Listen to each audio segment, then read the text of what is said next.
Hey future doctors, welcome to my channel. चलिए clear करते हैं बायोलॉजी के कॉन्सेप्ट स्मृति के संग। आज हम 11th क्लास की बायोलॉजी का चैप्टर सेल उठाने वाले हैं एंड आई प्रॉमिस इस सेशन के बाद में आपको इस टॉपिक के लिए कोई और बुक को रेफ़र नहीं करना पड़ेगा। तो चलिए लेट्स स्टार्ट इट। अब हमें थोड़े साइंटिस्ट के नाम अपने ब्रेन में रखने होंगे। तो सबसे पहले आ जाता है एंटोन वॉन ल्यूवेनहॉयक। देखिए, इन्होंने सबसे पहले सेल को देखा और उसको डिस्क्राइब किया।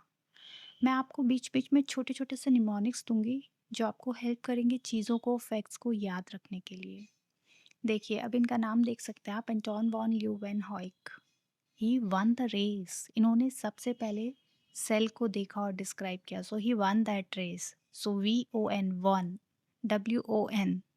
सो एंटोन वॉन से आप याद रखेंगे वन। ओके। नेक्स्ट साइंटिस्ट आ जाते हैं रॉबर्ट ब्राउन, जिन्होंने सेल के न्यूक्लियस की डिस्कवरी करी थी। अब हम इसमें ऐसे इमेजिन कर सकते हैं कि न्यूक्लियस ब्राउन कलर का है। सो रॉबर्ट ब्राउन, उन्होंने न्यूक्लियस देखा सबसे पहले। ओके, याद रहेगा। फिर उसके बाद आ जाते हैं मिथियास शेल्डन एंड थियोडोर श्वान, जिन्होंने सेल थ्योरी दी है हमारी। क्या दिया है इन्होंने? इन्होंने हमारी सेल थ्योरी दी है। तो मिथियास शेल्डन को हम कैसे याद रख सकते हैं? मिथियास हमें जो भी प्लांट और ट्रीज होते हैं वो मीठे मीठे फ्रूट्स देते हैं, जैसे मैंगो, एप्पल्स। सो मिथियास शेल्डन ये कौन हो गए? बॉटनिस्ट हो गए। ओके, और इन्होंने क्या बताया कि सारे plants are composed of different cells. जो सारे प्लांट्स होते हैं वो अलग अलग सेल्स के बने होते हैं। ठीक है। फिर उसके बाद में आ जाता है थियोडोर श्वान। थियोडोर श्वान ने सबसे पहले बताया प्लाज्मा मेम्ब्रेन के बारे में, कि एक सेल होता है और उसको इनक्लोज करती है प्लाज्मा मेम्ब्रेन। और इन्होंने ही सबसे पहले बताया कि प्लांट सेल में सेल वॉल होती है और एनिमल सेल में सेल वॉल नहीं होती है। और इन्होंने बताया कि प्लांट और animal bodies they are made up of cells and product of cells. Okay. लेकिन इस सेल थ्योरी का एक डिमेरिट था। वो ये था कि ये दोनों साइंटिस्ट ये नहीं बता पाए कि न्यू सेल्स कैसे बनते हैं। फिर आए रुडोल्फ विरशॉ और उन्होंने बताया कि new cells are formed from pre existing cells. मतलब जो पहले प्री एग्जिस्टिंग सेल्स होते हैं उन्हीं से न्यू सेल्स बनते हैं। और उन्होंने इसको नाम दिया ऑमनिस सेल्यूलाइज सेलुला। ये आपको याद रखना है। ऑमनिस सेल्यूलाइज सेलुला किसने दिया? रुडोल्फ विरशॉ ने। ऑमनिस सेलुलाइज सेलुला किसने दिया? रुडोल्फ विरशॉ ने। याद रहेगा। एंटोन वॉन ल्यूवेनहॉयक ने सबसे पहले सेल देखा और उसको डिस्क्राइब किया। रॉबर्ट ब्राउन ने न्यूक्लियस की डिस्कवरी करी। मिथियास शेल्डन ने बताया कि प्लांट्स जो है वो डिफरेंट डिफरेंट सेल्स के बने होते हैं। थियोडोर श्वान ने बताया प्लाज्मा मेम्ब्रेन के बारे में और बताया सेल वॉल के बारे में, और ये भी बताया कि जो हमारी पूरी प्लांट और एनिमल की बॉडीज़ होती है वो सेल से बनी होती है और प्रोडक्ट ऑफ सेल से बनी होती है। फिर रुडोल्फ विर्शो आए, जिन्होंने बताया कि new cells are form from pre existing cells, और इसको नाम दिया उन्होंने ऑमनिस सेलुलाई सेलुला। देखिए, अब जो ऑर्गेनिज्म होते हैं वो टू टाइप के होते हैं, यूनिसेलुलर और मल्टी सेलुलर। जो यूनिसेलुलर ऑर्गेनिज्म होते हैं वो वन सेल के ही बने होते हैं। मतलब जो भी इसेंशियल फंक्शन होता है वो बस उसी एक सेल में हो जाता है। और जो मल्टी सेलुलर होता है वो बहुत सारे सेल्स के बने होते हैं। मतलब वहाँ पे अलग अलग सेल्स जो होते हैं वो अलग अलग फंक्शंस कर रहे होते हैं। ओके। और on the basis of organisation of DNA complexity and variety, जो सेल्स होते हैं वो टू टाइप्स के होते हैं, prokaryotic cells and eukaryotic cells. जो प्रोकैरियोटिक सेल्स होते हैं वो सेल्स होते हैं जिसमें सेल ऑर्गेनल्स जो होते हैं वो मेम्ब्रेन से बाउंड नहीं होते हैं। और यूकैरियोटिक सेल्स वो होते हैं जिसमें जो सेल ऑर्गेनल्स होते हैं वो मेम्ब्रेन से बाउंड होते हैं। ओके। चलिए अब एक बार कंपोनेंट्स देख लेते हैं। Basic components of the cell क्या क्या होता है। सबसे पहले आ जाता है हमारे पास में सेल के बाहर एक आउटर मेम्ब्रेन होती है। ओके। अब वो आउटर मेम्ब्रेन प्लाज्मा मेम्ब्रेन होती है। फिर उसके ऊपर अगर प्लांट सेल है तो सेल वॉल बनी होती है। इस आउटर मेम्ब्रेन का क्या फंक्शन होता है? ये चेक करती है कि क्या चीज़ सेल के अंदर आएगी और क्या चीज़ सेल से एग्जिट होगी। ओके। और also it provides protection to the cell. फिर आ जाते हैं हम राइबोसोम्स। राइबोसोम्स प्रोटीन सिंथेसिस करता है और ये नॉन मेम्ब्रेन बाउंड होता है और ये क्लोरोप्लास्ट और माइटोकॉन्ड्रिया में प्रेजेंट होता है। Okay, then comes the centrosomes. Centrosomes क्या होता है? ये भी नॉन मेम्ब्रेन बाउंड होता है। इनका फंक्शन होता है सेल डिवीजन में। फिर आ जाता है न्यूक्लियस। न्यूक्लियस सेल के अंदर एक बीच में डेंस स्ट्रक्चर होता है जिसके अंदर क्रोमोसोम्स होते हैं या फिर जेनेटिक कंपोनेंट्स भी हो सकते हैं, होते हैं आई मीन। फिर आ जाता है साइटोप्लाज्म। साइटोप्लाज्म एक सेमी फ्लूइड मैट्रिक्स होता है जिसमें सारी सेल्यूलर एक्टिविटीज़ होती है। फिर आता है सेल ऑर्गेनल्स। सेल ऑर्गेनल्स में आ गया जैसे माइटोकॉन्ड्रिया हो गया, क्लोरोप्लास्ट हो गया, ये सब सेल ऑर्गेनल्स होता है। अगर यहाँ पे प्रोकैरियोटिक सेल है तो जितने भी सेल ऑर्गेनल्स हैं ये मेम्ब्रेन बाउंड नहीं होंगे, और अगर यूकैरियोटिक सेल्स हैं तो फिर ये सेल ऑर्गेनल्स मेम्ब्रेन बाउंड होते हैं। याद रहेगा? चलिए, अब आ जाता है size and shapes of the cell. हम यहाँ पे अलग अलग साइज़ देखेंगे और शेप्स देखेंगे सेल के। देखिए, ये फैक्ट अपने दिमाग में आपको डाल देना है कि माइकोप्लाज्मा स्मॉलेस्ट सेल होता है। अगर आपको क्वेश्चन आता है कि which is the smallest cell, you have to give answer mycoplasma. It is the smallest cell और इसकी जो लेंथ होती है वो 0.3 माइक्रोमीटर होती है।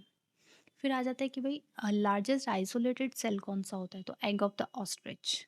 ठीक है, स्मॉलेस्ट कौन सा हो गया? माइकोप्लाज्मा। लार्जेस्ट आइसोलेटेड सेल कौन सा हो गया? Egg of the ostrich. फिर आरबीसीज का डायमीटर दिया हुआ है यहाँ पे, वो भी आपको याद है। ये सब चीज़ें फैक्चुअल है लेकिन आपको अपने माइंड में रखना होगा क्योंकि कभी भी क्वेश्चन आ सकता है। तो आरबीसी का डायमीटर होता है 7 माइक्रोमीटर। बैक्टीरिया का जो लेंथ दिया है इन्होंने 3 to 5 माइक्रोमीटर दिया है। और सम ऑफ द लॉन्गेस्ट सेल में नर्व सेल का नाम आता है। और ये जो सेल होते हैं ये अलग अलग शेप के हो सकता है, कॉलमनर हो सकता है, डिस्क लाइक हो सकता है, थ्रेड लाइक हो सकता है, क्यूबॉइड हो सकता है, इरेगुलर हो सकता है। अब यहाँ पे आप आरबीसी का देख सकते हैं। ये आरबीसी है, ये यहाँ पे आरबीसी है, ये आप देख सकते हैं। ये सर्कुलर है एंड बाई कॉनकेव है, मतलब ये यहाँ से भी कॉनकेव है और इसका जो नीचे का पार्ट है जो आप नहीं देख सकते हैं वो भी कॉनकेव है। ठीक है, बाई कॉनकेव और स्पेरिकल शेप है इसका। फिर ये आ गया आपका nerve cell. Nerve cell branched है और लॉन्ग है। आप देख सकते हैं यहाँ पे कितनी सारी ब्रांचेस निकली हुई है और ये इलोंगेटेड सेल है। ओके, बेसिकली इसमें से जो क्वेश्चंस बनते हैं वो यही है कि स्मॉलेस्ट सेल कौन सा? माइकोप्लाज्मा। लार्जेस्ट सेल कौन सा? Egg of the ostrich. RBC इसका डायमीटर आपको पता होना चाहिए 7 माइक्रोमीटर। बैक्टीरिया का लेंथ आपको पता होना चाहिए 3 to 5 माइक्रोमीटर। That's it. देखिए, फटाफट से हम प्लांट सेल और एनिमल सेल में डिफरेंस देख लेते हैं। जो प्लांट सेल होता है वो आप यहाँ पे देख सकते हैं, उसके अराउंड सेल वॉल होती है, बट एनिमल सेल के पास में सेल वॉल नहीं होती है। ये देखिए, ये सेल वॉल है, ये नहीं होती है। आप देख सकते हैं कि जो प्लांट सेल में वैक्यूल है वो बहुत बड़ा होता है और एनिमल सेल में कंपैरेटिवली वो स्मॉलर होता है। जो प्लांट सेल होता है उसमें क्लोरोप्लास्ट प्रेजेंट होता है, एनिमल सेल में क्लोरोप्लास्ट एब्सेंट होता है। एक स्ट्रक्चर होता है प्लाज्मोडेस्माटा, जो कि मैं आपको जब हम सेल वॉल स्टडी करेंगे तब बताऊंगी। तो प्लाज्मोडेस्माटा होता है वो प्लांट सेल में प्रेजेंट होता है बट एनिमल सेल में एब्सेंट होता है। एनिमल सेल में सेंट्रियोल्स होते हैं और प्लांट सेल में वो एब्सेंट होते हैं। बाकी rest of the structure is quite similar. जैसे यहाँ पे भी माइटोकॉन्ड्रिया है, वहाँ पे भी माइटोकॉन्ड्रिया है। ये गोल्जी अपैरेटस यहाँ पे भी है, गोल्जी अपैरेटस यहाँ पे भी है। ये यहाँ पे रफ एंडोप्लाज्मिक रेटिकुलम है, ये यहाँ पे रफ एंडोप्लाज्मिक रेटिकुलम है और साइटोप्लाज्म है। So this is it. ये डिफरेंस आपको याद रखना है because it can definitely come in your exam. चलिए अब नेक्स्ट स्लाइड पे मूव करते हैं। देखिए, सबसे पहले हम सेल मेम्ब्रेन पढ़ लेते हैं। सेल मेम्ब्रेन को ही प्लाज्मा मेम्ब्रेन बोलते हैं। ये थिन होती है और सेमी परमिएबल होती है। सेमी परमिएबल का मतलब हो गया ये कुछ चीज़ों को अपने अंदर से पास ऑन होने देगी और कुछ चीज़ों को पास ऑन नहीं होने देगी। अब जो सेल मेम्ब्रेन होती है वो लिपिड की बनी होती है, ठीक है, फॉस्फोलिपिड की बनी होती है, ठीक है, और ये बायलेयर स्ट्रक्चर होता है। ओके, और इसमें प्रोटीन, कार्बोहाइड्रेट और कोलेस्ट्रॉल भी एम्बेडेड होते हैं। एक चीज़ आपको, ये फैक्ट आपको याद रखना होगा फॉर योर एग्जाम्स के आरबीसीज के अंदर 52% प्रोटीन होता है और 40% लिपिड होता है। ठीक है, लिपिड के बारे में मैंने आपको बताया, इट्स फॉस्फोलिपिड होता है और इसका पोलर हेड होता है। एक हेड होता है जो कि हाइड्रोफिलिक होता है और पोलर होता है, और इसकी जो टेल होती है वो नॉन पोलर होती है और हाइड्रोफोबिक होती है। रिपीट करेंगे मेरे साथ, इसका हेड है हाइड्रोफिलिक पोलर और इसकी टेल है हाइड्रोफोबिक नॉन पोलर। इसमें जो प्रोटीन्स होते हैं वो टू टाइप्स के होते हैं, इंटीग्रल प्रोटीन और पेरिफेरल प्रोटीन। जो इंटीग्रल प्रोटीन होता है वो पार्शियली बरीड होता है और जो पेरिफेरल प्रोटीन होता है वो जो सरफेस पे प्लेस्ड होता है। ओके, अब जो सेल मेम्ब्रेन है इसके स्ट्रक्चर के काफ़ी लोगों ने मॉडल्स दिए हैं स्ट्रक्चर को एक्सप्लेन करने के लिए, लेकिन उसमें जो मोस्ट पॉपुलर मॉडल है वो आता है फ्लूइड मोज़ैक मॉडल। इसको सिंगर और निकोलसन ने दिया था। ठीक है, अब ये आप सबसे पहले इस टर्म को समझिए, फ्लूइड मोज़ैक मॉडल। फ्लूइड का मतलब हो गया कि जो भी इसमें जो लेयर है जिसमें प्रोटीन है, फॉस्फोलिपिड है, ये सब फ्लूइडिटी नेचर क्या है, मतलब वो मूव करते रहते हैं, they are not static. Okay, और मोज़ैक का मतलब हो गया, आप ये यहाँ पे एक स्ट्रक्चर देख सकते हैं ना, मोज़ैक का मतलब हो गया कि बहुत सारी चीज़ें रेंडमली अगर एक चीज़ में प्रेजेंट हो तो उसको हम बोलते हैं मोज़ैक स्ट्रक्चर। जैसे आप यहाँ पे ये टाइल देख सकते हैं, इसमें आप नहीं बता सकते कि किस अरेंजमेंट में ये ब्लू स्ट्रक्चर जो है ये प्लेस्ड है, because they are just scattered here and there, they are randomly placed. Okay, चलिए अब इसको एक बार, इस ही मॉडल को हम एक बार उसमें डायग्राम में देख लेते हैं। देखिए ये यहाँ पे फ्लूइड मोज़ैक मॉडल का डायग्राम है। अब यहाँ पे आप देख सकते हैं कि ये हमारी सेल मेम्ब्रेन है, ये जो पूरी है ये यहाँ पे हमारी सेल मेम्ब्रेन है। ये ब्लू स्ट्रक्चर जो है यहाँ पे, ये जो ब्लू राउंड राउंड स्ट्रक्चर दिख रहा है ये हो गया हेड। सी, ये हो गया हेड। और ये यहाँ पे जो येलो स्ट्रक्चर दिख रहा है येलो कलर में, ये है टेल। ठीक है, ये यहाँ पे एक आपको ऑरेंजिश कलर का स्ट्रक्चर दिख रहा है, दैट इज़ कोलेस्ट्रॉल। ये देखिए ये रहा एक कोलेस्ट्रॉल, एक कोलेस्ट्रॉल यहाँ पे है, एक ये रहा, ये कोलेस्ट्रॉल है। और ये जो येलो कलर का है ये कार्बोहाइड्रेट ग्रुप है। अगर ये हमारे लिपिड के साथ अटैच्ड है तो इसको हम बोलते हैं ग्लाइकोलिपिड। ओके, और अगर ये हमारे प्रोटीन के साथ अटैच्ड है तो हम इसे बोलते हैं ग्लाइकोप्रोटीन। ठीक है, अब आपको समझ में आई क्या होगा कि क्यों इसको फ्लूइड मोज़ैक मॉडल बोला जाता है। चलिए एक बार हम हमारे बोर्ड पे चलते हैं, उसमें आपको एक यही स्ट्रक्चर मैं बहुत अच्छे से समझा दूंगी। देखिए ये यहाँ पे फॉस्फोलिपिड बाई लेयर हो गई है। ठीक है, एक लेयर ये, एक लेयर ये, तो दो लेयर हो गई, इसलिए हम इसको बोलते हैं बाई लेयर। ओके, ये यहाँ पे फॉस्फोलिपिड है। ठीक है, ये फॉस्फोलिपिड है। ये क्या हो गया, ये मैंने आपको बताया था ना, ये हो गया हेड। और ये जो नीचे का स्ट्रक्चर हो गया ये हो गई टेल।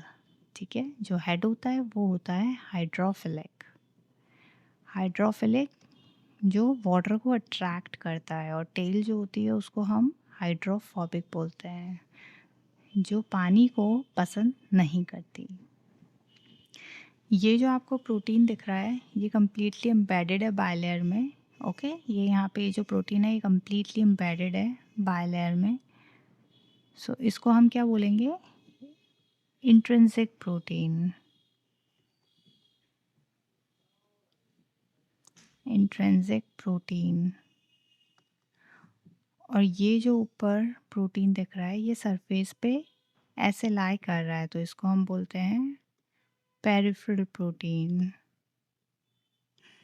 पेरिफेरल प्रोटीन, या फिर हम इसको क्या बोल सकते हैं, हम इसको बोल सकते हैं एक्सट्रिंसिक प्रोटीन। ओके,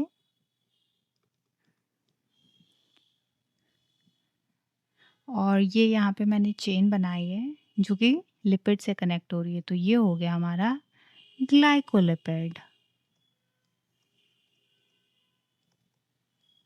और ये हमारा प्रोटीन से ग्लाइको कार्बोहाइड्रेट कनेक्टेड है, तो हम इसको बोलेंगे ग्लाइकोप्रोटीन। ओके। और इसको मोज़ैक इसीलिए बोला जाता है कि अगर हम इसी डायग्राम को ऊपर से देखते हैं तो देखिए ये आ गए यहाँ पे फॉस्फोलिपिड के हेड दिखेंगे हमको, और बीच बीच में ये प्रोटीन दिखेगा, कहीं पे हमको कोलेस्ट्रॉल दिखेगा। सो इसका स्ट्रक्चर मोज़ैक हो गया। और फ्लूइड इसलिए बोला जाता है कि देखिए अभी इस पिक्चर में जैसे ये जो प्रोटीन का ये यहाँ पे है, but not necessarily next time वो यहीं पे होगा, क्योंकि वो मूव करेगा, फ्लूइडिटी है, वो नेक्स्ट टाइम इधर भी हो सकता है, इधर भी हो सकता है। So this is what does the fluid here means, मतलब इसमें फ्लूइडिटी है। जो फॉस्फोलिपिड है दे मूव करते रहते हैं, इसमें प्रोटीन जो होता है ये भी मूव करता रहता है, मतलब सारी चीज़ें इसमें मूव करती रहती है। Got it? ये अब हम समझेंगे कि ये जो फ्लूइडिटी है ये किस किस चीज़ों पे डिपेंड करती है। देखिए सबसे पहले ये डिपेंड करती है कि फॉस्फोलिपिड कितना क्लोजली पैक्ड है। जैसे आप यहाँ पे देख सकते हैं ये काफ़ी क्लोजली पैक्ड है यहाँ पे। अब जैसे इस डायग्राम में देखते हैं, if I make a cell membrane like this, see, so you can see they are not very closely packed. अगर ये closely packed नहीं है तो इसका मतलब हो गया कि इसमें फ्लूइडिटी ज़्यादा है। ओके, ये ज़्यादा फ्लूइड है। और अगर ये बिल्कुल क्लोजली पैक्ड हो जाते हैं, एकदम क्लोजली पैक्ड हो जाते हैं, तो इनके अंदर फ्लूइडिटी काफ़ी कम हो जाती है। ठीक है। अब देखिए दोनों के अपने अपने प्रॉब्लम्स होती हैं। अगर ये लेस फ्लूइड होती है तो इसके कारण क्या होता है, इसकी जो परमेबिलिटी होती है वो डिक्रीज़ हो जाएगी, मतलब ये बहुत कम चीज़ों को अपने अंदर से पास होने देगी। और अगर ये बहुत ज़्यादा फ्लूइड हो जाती है, अगर ये लेस फ्लूइड है तो ये वाले डायग्राम में लेस फ्लूइड है और इस वाले डायग्राम में ये काफ़ी फ्लूइड है, तो अगर ये लेस फ्लूइड होती है तो इसका मतलब इसकी परमेबिलिटी रिड्यूस हो जाएगी। और अगर ये मोर फ्लूइड है तो इसके अंदर की परमेबिलिटी इंक्रीज हो जाएगी। बट हमको परमेबिलिटी कैसी चाहिए, हमको परमेबिलिटी सेलेक्टिव चाहिए। We need selective permeability. Okay, तो उसके लिए हमारे जो फॉस्फोलिपिड के मॉलिक्यूल्स हैं इनमें जो डिस्टेंस है ये बहुत ऑप्टिमम होना चाहिए। ओके,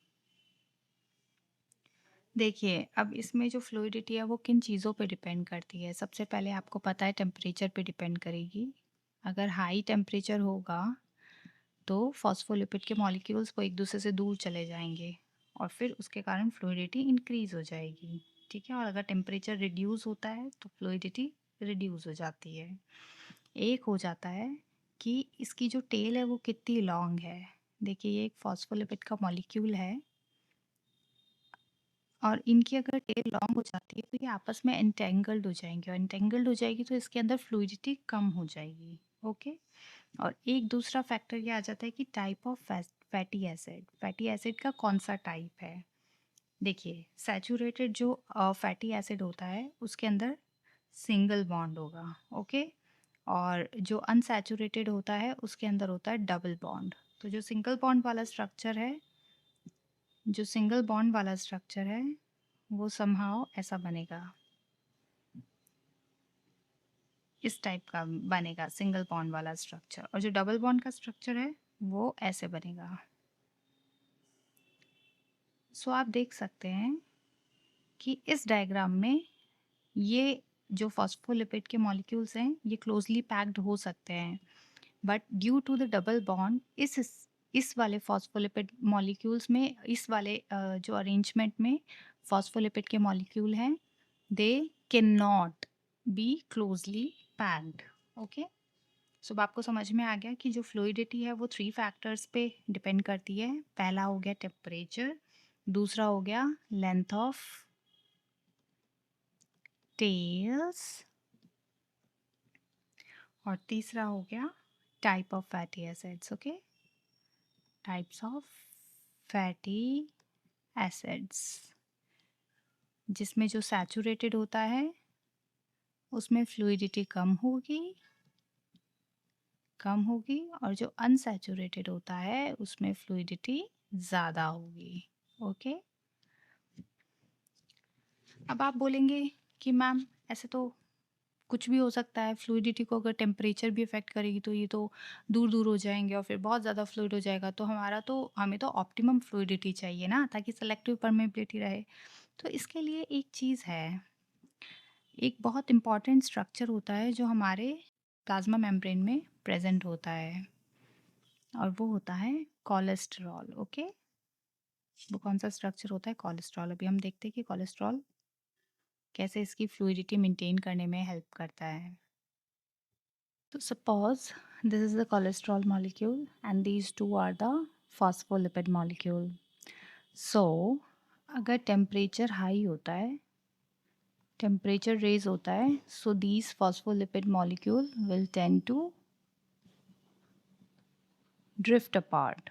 बट ये जो कोलेस्ट्रॉल मॉलिक्यूल है, ये इनको दूर नहीं जाने देगा, ये इनको होल्ड करके रखेगा। ओके, और सिमिलरली जब टेम्परेचर रिड्यूस होता है तो ये जो दोनों फॉस्फोलिपिड के मॉलिक्यूल है ये पास आने की कोशिश करेंगे, but in such case also cholesterol जो है वो इनको पुश अपार्ट करेगा। So this way cell membrane में फ्लूइडिटी मेंटेन रहती है। ओके, और सेलेक्टिव परमेबिलिटी भी मेंटेन रहती है।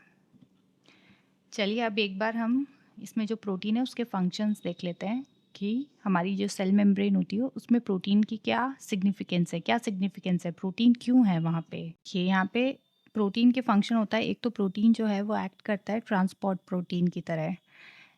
जैसे हमारी जो सेल मेम्ब्रेन है उसमें हर सेलेक्टिव परमेबिलिटी है, उसकी परमेबिलिटी सेलेक्टिव है। तो जो नॉन पोलार जो भी सब्सटेंसेस होते हैं, जैसे बहुत छोटे छोटे मॉलिक्यूल्स हो गए, या फिर ऑक्सीजन हो गया, कार्बन डाइऑक्साइड हो गया, या फैटी एसिड हो गया, ये तो ईजिली पास हो जाते हैं हमारी सेल मेम्ब्रेन से। लेकिन जो आयंस होते हैं जैसे सोडियम आयंस, कैल्शियम आयंस, ये ईजिली ट्रांसपोर्ट नहीं हो पाते हैं सेल मेम्ब्रेन में। तो हमें उसके लिए क्या चाहिए? हमें उसके लिए चाहिए ट्रांसपोर्ट प्रोटीन, क्योंकि ट्रांसपोर्ट प्रोटीन एक रास्ते की तरह वर्क करता है, एक वे की तरह वर्क करता है, जिसमें से ये जो सब्सटेंसेस जैसे पोलार सब्सटेंसेस हैं ये ईजिली मूव कर पाते हैं। और ये जो हाइड्रोफोबिक टेल होती है, बिना उसके इंटरेक्शन में आए ये ईजिली पोलार सब्सटेंस जो हैं वो बाय लेयर फॉस्फोलिपिड की जो लेयर होती है इसको क्रॉस कर देते हैं। एक होता है हमारा प्रोटीन, जो प्रोटीन है वो रिसेप्टर की तरह भी काम करता है, यह हार्मोन्स के लिए होता है। जैसे हमारी बॉडी ने कोई हार्मोन रिलीज़ किया तो वो इस प्रोटीन रिसेप्टर की तरह वर्क करता है, वो हार्मोन यहाँ पे आके अटैच हो जाएगा और फिर ये आगे इंस्ट्रक्शन मिलेंगे कि आगे सेल को क्या करना है। ठीक है, इसी तरह ग्लाइकोप्रोटीन होता है। ग्लाइकोप्रोटीन मैंने आपको बताया है कि ये वो प्रोटीन होता है जब कार्बोहाइड्रेट के मॉलिक्यूल्स जो है वो प्रोटीन को आके अटैच करते तो हम उसको बोलते हैं ग्लाइकोप्रोटीन। तो ये जो ग्लाइकोप्रोटीन, सबसे पहले तो ये समझने की बात है कि जो ग्लाइकोप्रोटीन है ये गोल्जी एपैरेटस में बनता है और ये सेल टू सेल रिकॉग्निशन में बहुत इम्पॉर्टेंट है। देखिए मैं आपको एक बार सेल मेम्ब्रेन के डायग्राम में ले जाती हूँ। देखिए यहाँ पे मैंने आपको बताया था कि ये जो आपको ब्रांच स्ट्रक्चर दिख रहा है ये ग्लाइकोप्रोटीन है। इसका सेल रिकॉग्निशन में कैसे काम होता है? देखिए सपोज WBC है, WBC के पास में दो सेल है, एक तो बैक्टीरिया का सेल आता है और एक RBC का सेल है, और WBC को एक को अटैक करना है। तो WBC को कैसे पता चलता है कि बैक्टीरिया के सेल को अटैक करना है और RBC के सेल को नहीं अटैक करना है? तो वो इस स्ट्रक्चर, ग्लाइकोप्रोटीन के स्ट्रक्चर, ग्लाइकोलिपिड के स्ट्रक्चर को देख के पहचानता है कि ये तो अपनी बॉडी का ही सेल है और हमें इसको अटैक नहीं करना है। और जब ये स्ट्रक्चर कोई डिफरेंट होता है तो उसको पता चल जाता है ये कोई फॉरेन बॉडी है and we have to attack this. So this is how cell recognition work. Okay, और इसके बाद में होता है कि प्रोटीन एंजाइम की तरह भी एक्ट करते हैं। जो कोई भी सबस्ट्रेट होता है वो प्रोटीन से आके मिलता है और फिर प्रोडक्ट बनाता है। ठीक है, तो एंजाइम्स का काम आपको पता है कि ये क्या करते हैं, ये रिएक्शन को मॉडिफाई कर देते हैं. So this is how the protein works in cell membrane. तो जो सेल के अंदर ट्रांसपोर्टेशन होता है वो टू टाइप का होता है. एक तो होता है पैसिव ट्रांसपोर्ट, एक होता है एक्टिव ट्रांसपोर्ट. तो जो पैसिव ट्रांसपोर्ट होता है उसमें कोई भी एनर्जी की रिक्वायरमेंट नहीं होती है, और जो एक्टिव ट्रांसपोर्ट होता है उसमें एनर्जी की रिक्वायरमेंट होती है. ओके. सो यहाँ पे जो पैसिव ट्रांसपोर्ट है ये दो टाइप का हो सकता है. इसमें एक आता है डिफ्यूजन, एक होता है ऑस्मोसिस. ऑस्मोसिस जो होता है वो बेसिकली वाटर के लिए होता है, और डिफ्यूजन जो होता है ये भी दो तरीके का हो सकता है. एक होता है सिंपल डिफ्यूजन, एक होता है फैसिलिटेटेड डिफ्यूजन. देखिए सिंपल डिफ्यूजन आप यहाँ पे देख सकते हैं. Suppose this is a room और ये एक सेपरेटर है. तो यहाँ पे गैस के मॉलिक्यूल्स हैं ज़्यादा, लेफ़्ट साइड में गैस के मॉलिक्यूल्स ज़्यादा हैं और राइट साइड में गैस के मॉलिक्यूल्स कम है. तो जो गैस के मॉलिक्यूल्स का मूवमेंट होगा वो लेफ़्ट टू राइट होगा, बिकॉज़ यहाँ पे गैस के मॉलिक्यूल का कॉन्सेंट्रेशन हाई है और यहाँ पे ये लो है. So they going to move like this. So this is simple diffusion. अब आता है फैसिलिटेटेड डिफ्यूजन. देखिए हमने जब प्रोटीन के फंक्शंस पढ़े थे तो उसमें एक था कि प्रोटीन जो है वो ट्रांसपोर्ट में भी हेल्प करता है. So those are the transport protein. So हम यहाँ पे ट्रांसपोर्ट प्रोटीन के थ्रू ही पढ़ेंगे. तो जो ट्रांसपोर्ट के प्रोटीन मतलब फैसिलिटेटेड जो भी डिफ्यूजन होता है वो थ्रू ट्रांसपोर्ट प्रोटीन होता है. और ये भी दो तरीके से हो सकता है. एक होता है चैनल प्रोटीन और एक होता है थ्रू कैरियर प्रोटीन. अब एक बार हम यहाँ पे वापस से सेल मेम्ब्रेन का डायग्राम देख लेते हैं. देखिए ये यहाँ पे बायलेयर है फॉस्फोलिपिड की, यहाँ पे प्रोटीन का मॉलिक्यूल है. तो नॉन पोलर स्मॉल जो भी पार्टिकल्स होंगे वो तो ऐसे ही अंदर चले जाएंगे through the cell membrane. But जो भी पोलर पोलर सब्सटेंसेस हो गए, जैसे आयंस हो गया, ग्लूकोज हो गया, अमीनो एसिड हो गया, उनको क्या चाहिए, ट्रांसपोर्ट प्रोटीन चाहिए. तो ये चैनल प्रोटीन है. ये जो प्रोटीन है, देखिए ये प्रोटीन आप ऐसे मत समझिएगा कि ये दो पार्ट में सेपरेट हो गया. अगर हम इसको ऊपर से देखेंगे तो ये प्रोटीन ऐसा है और इसके अंदर एक पोर बन जाता है. पोर सॉर्ट ऑफ होल बन जाता है और उसके थ्रू जो भी पोलर सब्सटेंसेस है वो अंदर जाते हैं और साइटोप्लाज्म में पहुंच जाते हैं. So this movement happens like this. ठीक है. This is outside of the cell and this is inside of the cell.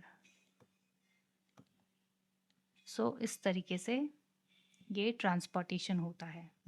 दूसरा आता है कैरियर प्रोटीन. एक और चीज़ ये है कि जो चैनल प्रोटीन होता है वो बहुत स्पेसिफिक होता है. जैसे आप नाम सुनेंगे sodium ion channel, potassium ion channel, calcium ion channel. तो ये बहुत स्पेसिफिक होता है. इसका एग्जांपल आप ऐसे ले सकते हैं. सपोज एक घर है, ठीक है, उसके चारों तरफ बाउंड्री वॉल बनी हुई है और हमने उसके बाहर एक चौकीदार को बिठा दिया गेट पे और उसे हमने एक फ़ोटो दे दिया और उसे बोला कि सिर्फ ये फ़ोटो वाला पर्सन ही अंदर आ सकता है और बाकी घर नहीं आ सकता है. तो वो बस उस फोटो वाले पर्सन को ही अंदर एंट्री देगा, बाकी सबको वो एंट्री नहीं देगा. सो चैनल प्रोटीन बहुत स्पेसिफिक होते हैं. जैसे ये पोटेशियम के लिए अलग होगा, कैल्शियम के लिए अलग होगा. तो जो कैल्शियम वाला होगा वो सिर्फ कैल्शियम के आयंस को ही अंदर आने देगा. पोटेशियम वाला जो होगा वो सिर्फ पोटेशियम के आयंस को ही अंदर आने देगा. सो this is how the channel protein works. दूसरा आ जाता है कैरियर प्रोटीन. अब जो कैरियर प्रोटीन होता है इसमें क्या होता है, इसकी जो शेप होती है वो कॉम्प्लीमेंट्री होती है. जो भी मॉलिक्यूल्स को ये एंट्री देगा उसकी, जैसे सपोज अमीनो एसिड्स हैं. तो ये जो कैरियर प्रोटीन होगा, ये जो कैरियर प्रोटीन होगा इसकी शेप जो है वो बहुत कॉम्प्लीमेंट्री होगी अमीनो एसिड्स के मॉलिक्यूल के लिए. तो ये क्या करेगा, ये जो मॉलिक्यूल्स हैं ये यहाँ पे बाइंड करेंगे, जो प्रोटीन के साथ में है ये बाइंड कर देंगे और फिर जो है इस प्रोटीन का जो है ये जो शेप है वो चेंज हो जाएगा और फिर ये फ्लिप करेगा और ये जो मॉलिक्यूल है ये अंदर की तरफ आ जाएगा. ठीक है.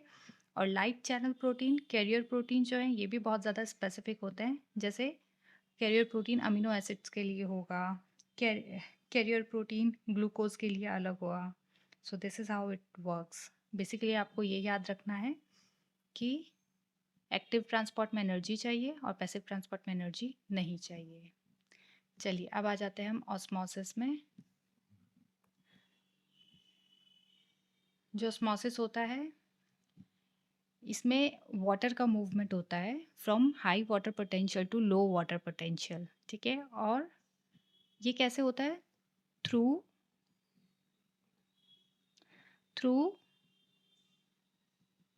Semi permeable membrane.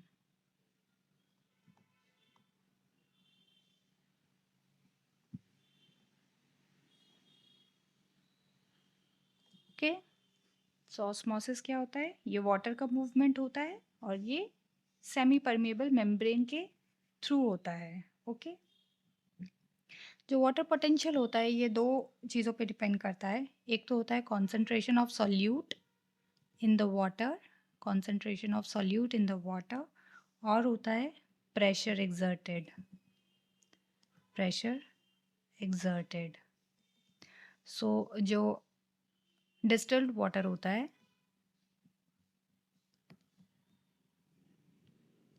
उसका वाटर पोटेंशियल होता है 0 किलो पैस्कल।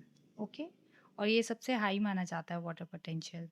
अब अगर हम कोई भी डिस्टिल्ड वाटर में सॉल्ट ऐड कर देंगे तो उसका वाटर पोटेंशियल कम हो जाएगा। कोई भी सल्यूट ऐड कर देंगे तो उसका वाटर पोटेंशियल कम हो जाएगा। अगर यही वाटर कॉन्सेंट्रेटेड सॉल्ट सोल्यूशन होगा तो इसका जो वाटर पोटेंशियल है वो कम हो जाएगा। और इसी तरह डाइल्यूटेड सॉल्ट सोल्यूशन होता है तो इसका वाटर पोटेंशियल कंपैरेटिवली हाई होगा और सबसे हाई डिस्टिल्ड वाटर का होगा, ठीक है। सो सेल के अंदर भी सिमिलर तरीके से आप देख सकते हैं। Suppose this is a cell, तो ये आ गई सेल सेमी परमिएबल मेम्ब्रेन, यहाँ पे पानी ज़्यादा है और हमारे साइटोप्लाज्म में, अब आप समझ सकते हैं देखिए साइटोप्लाज्म में क्या होता है। साइटोप्लाज्म में बहुत सारी चीज़ें, बहुत सारे सल्यूट्स होते हैं आप कह सकते हैं। जैसे इसमें हो जाएगा शुगर भी हो सकता है, इसमें अमीनो एसिड्स भी हो सकता है। सो ये जो है इसमें वाटर पोटेंशियल कम होगा, साइटोप्लाज्म में वाटर पोटेंशियल कम होगा, और तो बाहर जो भी वाटर होगा वो अंदर आसानी से आ पाएगा क्योंकि इसका जो वाटर पोटेंशियल है ये हाई होगा। Okay, so water moves from high water potential to low water potential. Okay, hope आपको क्लियर हो गया होगा। सो अब यहाँ पे हमारा सेल मेम्ब्रेन कंप्लीट हो जाता है। सो अब हम सेल वॉल देख लेते हैं। देखिए सेल वॉल जो होता है इसका हम 3 पार्ट्स में पढ़ सकते हैं। एक आता है मिडिल लैमेला, एक आता है प्राइमरी सेल वॉल, एक आता है सेकेंडरी सेल वॉल। जो मिडिल लैमेला होता है वो आउटर मोस्ट लेयर होती है और ये पैक्टिन की बनी होती है, ठीक है। ये क्या करती है, दोनों जो सेल वॉल होते हैं टू, जैसे कोई भी ये 2 सेल हैं, one is this and another one is this, और ये उसकी सेल वॉल है,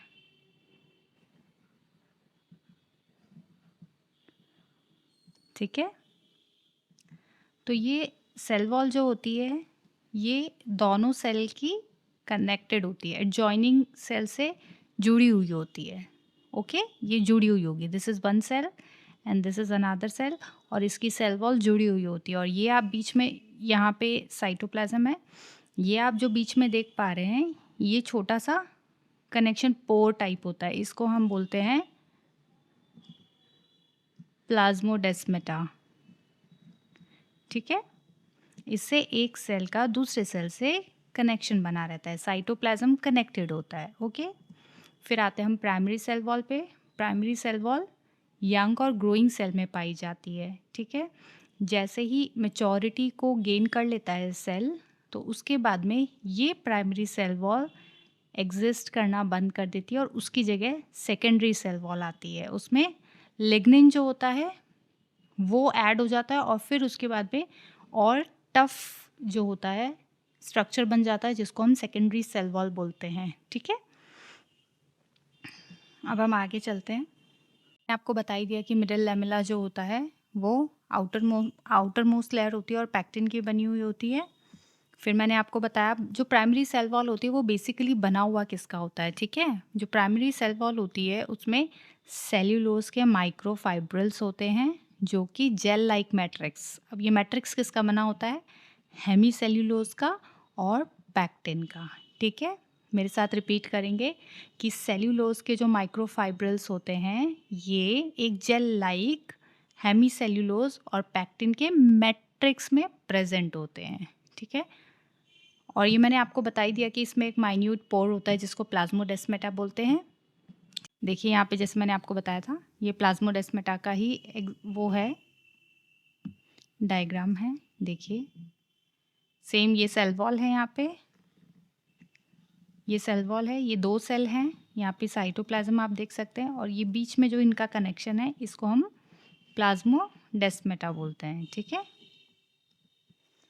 अब हमारे आ जाता है सेकेंडरी सेल वॉल के बारे में। मैंने आपको बताया कि develops after primary cell wall stops growing. जब वो स्टॉप कर देती है उसके बाद में सेकेंडरी सेल वॉल बनने लग जाता है। जब प्राइमरी सेल वॉल ही बहुत ज़्यादा थिक हो जाती है तो फिर सेकेंडरी सेल वॉल बन जाती है और उसमें एक एडिशन क्या होता है? लिग्निन का, ठीक है? जो कि इसकी हार्डनेस को बढ़ा देता है। चलिए अब हम एक बार ना इसका सेल वॉल का डायग्राम देख लेते हैं। ये देखिए यहाँ पे, आप यहाँ पे देख सकते हैं कि ये जो ऊपर का लेयर है, ये वाला जो लेयर है, ये है मिडिल लैमेला, ठीक है? ये मिडिल लैमेला हो गया। ये चीज़ जो है इसको सेल्यूलोज का माइक्रोफाइब्रिल बोलते हैं। ये जो है ये हेमीसेल्यूलोज हो गया और ब्लू कलर का पैक्टिन हो गया। नीचे पिट की बायलेयर आप देख सकते हैं, देखिए ये रहा, यहाँ पे आप चेक कर सकते हैं, ओके?